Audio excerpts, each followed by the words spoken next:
पहुंचे और वाइट ने वहाँ एक कर्मचारी से पूछा कि ये कौन सी जगह है, ये हम कहाँ आ गए। तब उसने उनको उत्तर दिया कि ये पुराना गलगत्ता पहाड़ की साइट है। अचानक किसी दिशा पर रॉन वाइट ने अपना हाथ बढ़ाकर कहा कि ये वही स्थान है जहाँ पर यीशु मसीह को क्रूस पर चढ़ाया गया था, और वो अपने साथियों को साथ लेकर उस साइट पर आ गए। वहाँ के अधिकारियों के परमिशन के साथ उन्होंने उस साइट पर खोदने का काम स्टार्ट किया और अपने रडार में उन्हें ये पाया कि वहाँ पर लगभग 18 फुट का एक बड़ी चट्टान जमीन के नीचे पाया। वे जब खोदते गए तो उनको एक गुफा जैसा कुछ दिखाई दिया और वहाँ के कर्मचारी जो वहाँ खोदने का काम करते थे वे उस गुफा के अंदर गए और वे डर के मारे वहाँ से भागने लगे, क्योंकि उन्होंने वहाँ जो देखा वो नजारा बहुत गंभीर था। रॉन वाइट ने उन लोगों को अपने पास बुलाकर पूछा कि तुम लोग क्यों भाग रहे हो बिना पैसे लिए।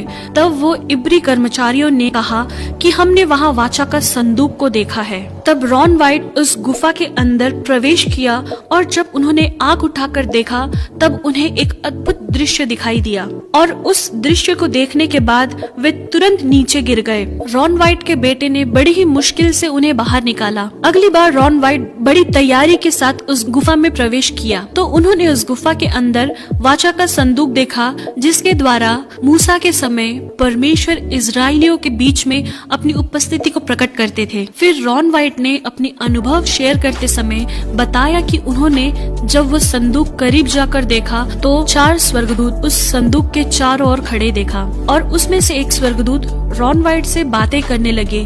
हम 4 मूसा के समय से लेकर अब तक वाचा के संदूक की रखवाली कर रहे हैं।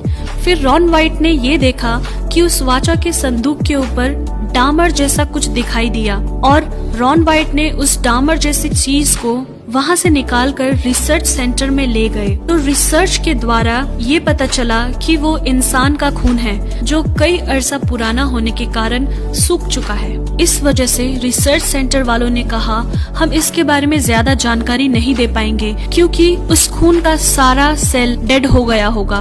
मगर रॉन वाइट जो पहले मेल नर्स भी रह चुके हैं, उन लोगों से रिक्वेस्ट किया कि आप लोग कृपया इस ब्लड का DNA पता करने की कोशिश करिए। उनकी बात मानकर उस रिसर्च सेंटर वालों ने ब्लड को 24 आवर तक सॉल्यूशन में रखा और 24 घंटे के बाद उन्होंने उस ब्लड को टेस्ट के लिए डाल दिया। जब उन्होंने उस ब्लड की जांच की तो उन्हें एक आश्चर्यजनक बात पता चली, और उन्होंने रॉन वाइट को बुलाकर बताया कि ये ब्लड सेल अभी तक मरा नहीं, ये ब्लड अभी भी जिंदा है। और उन्होंने उसका DNA के लिए खोज किया तो वे ये बात देखकर हैरान हो गए, जैसे कि एक नॉर्मल मनुष्य के DNA में 23 पेयर्स ऑफ क्रोमोसोम होते हैं, जिनमें से 23 माता के होते हैं और 23 पिता के, मगर उस ब्लड में सिर्फ 23 ही क्रोमोसोम दिखाई दिए, जिससे रॉन वाइट को ये पता चला कि ये यीशु मसीह का खून है, जो पुरुष से नहीं मगर पवित्र आत्मा से जो मरियम के कोख में पैदा हुआ। और उन्हें इस बात की पक्कीकरण करने के लिए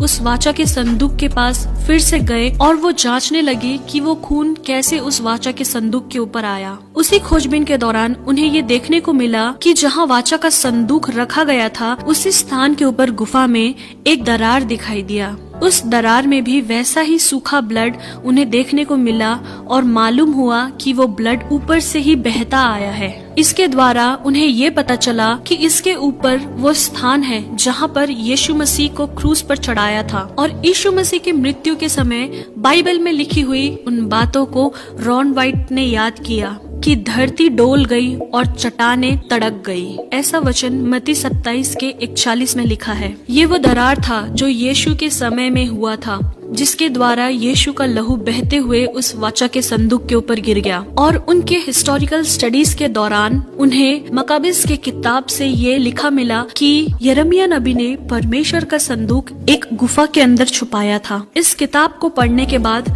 रॉन वाइट ने ये जाना कि ये पिता परमेश्वर की योजना हो सकती है कि यिर्मयाह नबी के द्वारा उस वाचा के संदूक को उसी गुफा में छुपाया हो जिस गुफा के ऊपर प्रभु यीशु मसीह को क्रूसीफाई किया था। वो यीशु मसीह का क्रूसीफाई का साइट था और जहाँ से प्रभु यीशु मसीह का खून बहकर उस वाचा के संदूक के ऊपर पड़ा। शायद ये पिता परमेश्वर की मर्जी थी अपने पुत्र का लहू उस वाचा के संदूक के ऊपर पड़े, जिस वाचा के संदूक के ऊपर पुराने नियम से हम जानते हैं कि महायाजक लोग जानवरों का खून लेकर वहाँ बलि चढ़ाते थे लोगों के पाप का क्षमा के लिए। मगर अपने पुत्र के एकमात्र बलि के द्वारा पिता परमेश्वर ने उस बहुमूल्य लहू को वाचा के संदूक के ऊपर छिड़काया, जिससे सारी मानव जाति के पापों की क्षमा का सबूत हमें मिलता है। प्रियो, ये बात रॉन वाइट सारे मसीहों को बता नहीं पाए, उनका देहांत हो गया। मगर रॉन वाइट ने जो बाइबल की खोज किया है वो सब हम उनकी वेबसाइट में देख सकते हैं। शायद हमें इसका पक्का सबूत ना भी मिले, मगर मैं एक बात जरूर विश्वास करती हूँ और आप लोगों को ये बताना चाहती हूँ कि हमारे प्रभु यीशु मसीह का लहू आज भी जीवित है, क्योंकि इब्रानियों की पत्री में लिखा है, नई वाचा के मध्यस्थ यीशु और छिड़काव के उस लहू के पास आए हो जो हाबिल के लहू से भी उत्तम बातें करता है। हाँ मेरे प्रियो, हमारे प्रभु यीशु मसीह का लहू हाबिल के लहू से भी उत्तम बातें करने वाला है, जो आज भी जिंदा है, और उसी लहू आपको और आपके घर वाले को इस महामारी के बीच में रक्षा